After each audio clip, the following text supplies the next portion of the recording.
Hey, I'm back and it's not 2:30 in the morning, so I actually feel a lot more rested. Yeah, we're gonna do part two of day one of Advent of Code with Bismuth. So in part one, you had to basically take the difference of a paired set of lists and then sum the differences together.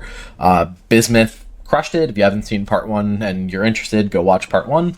Yeah, let's go ahead and do part two. So part two, your analysis only confirmed what everyone feared. The two lists of location IDs are indeed very different. Or are they, question mark. The historians can agree on which group made the mistakes or how to read most of the chief's handwriting, but in the commotion you notice an interesting detail. A lot of location IDs appear in both lists.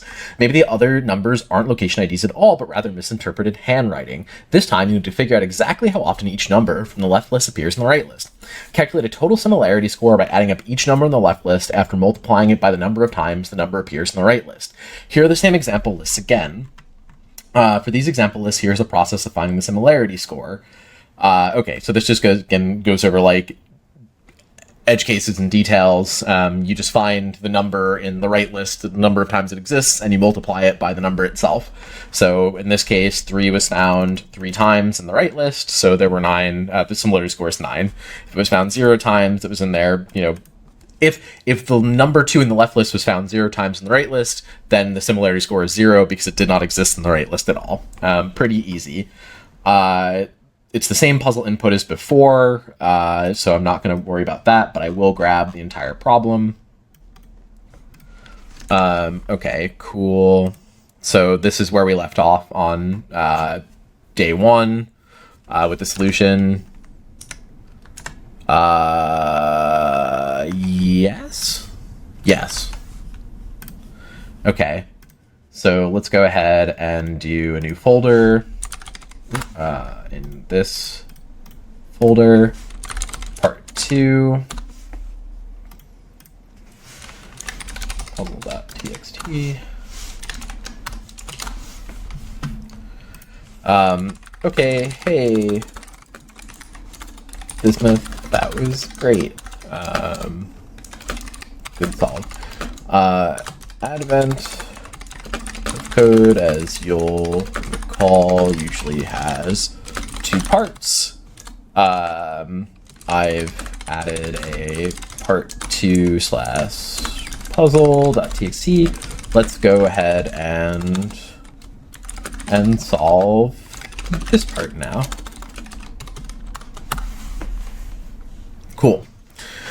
Yeah, so I'm pretty curious in general to see how far Bismuth is going to get on all of these. I would expect there to be some pretty hard algorithmic problems after the first couple of days. At that, I won't expect Bismuth necessarily to one-shot it, but if it does, that'll be great. I think I just want to see, what the limit here is. And then once we start getting into those problems, like, I'll start offering my guidance and we'll start doing more of a side-by-side kind of pair programming experience with Bismuth instead of just letting it run wild.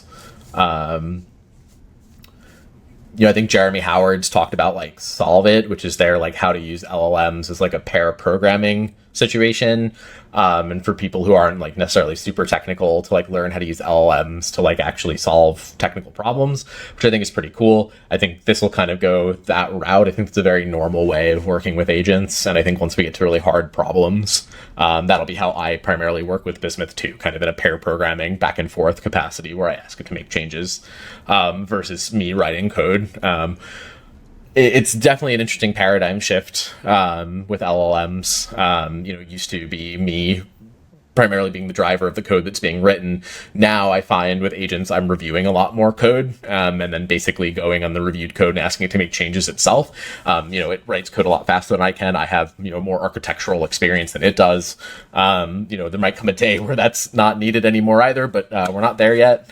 So kind of just seeing how things play out. Cool. So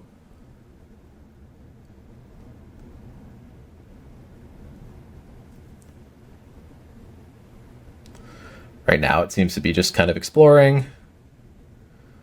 It wrote additional stuff for the second solution. I think I'll have it make one change after this, which is more that I want the solution to be in a separate file, just to keep it clean. In fact, you know what?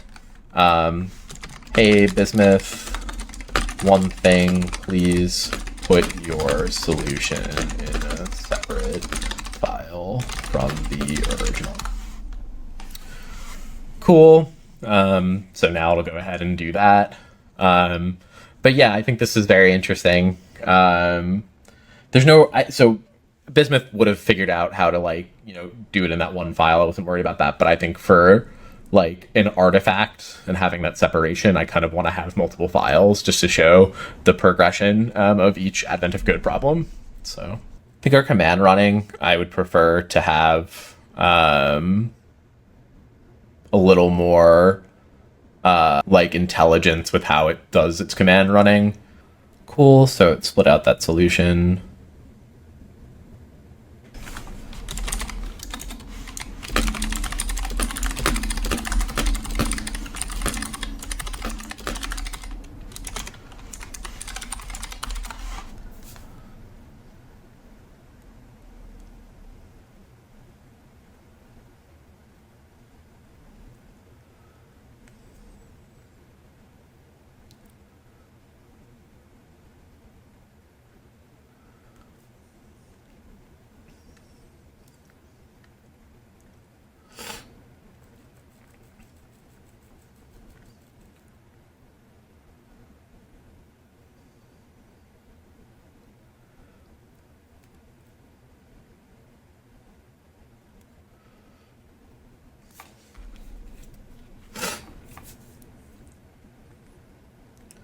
Looks like it's actually getting what we want to see now.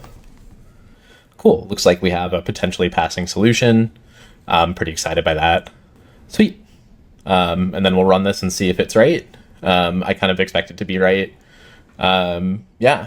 Let's see. Parse input. Yep. That just parses it into the left and right lists. Calculating similarity. That looks right. It gets the count. Where do we get right counts?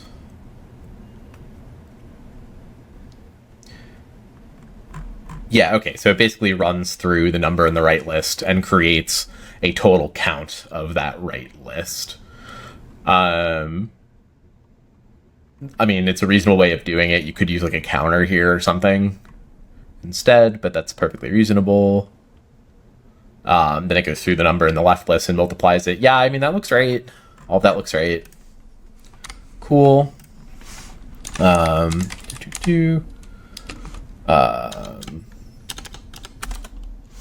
Let's see what we get.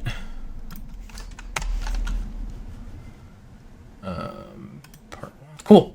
So yeah, that's day one, part two. Bismuth has absolutely crushed both of these problems. I kind of expected that it would. Excited to see what we're doing with more difficult problems later on. But yeah, thanks for watching Bismuth Solve part two.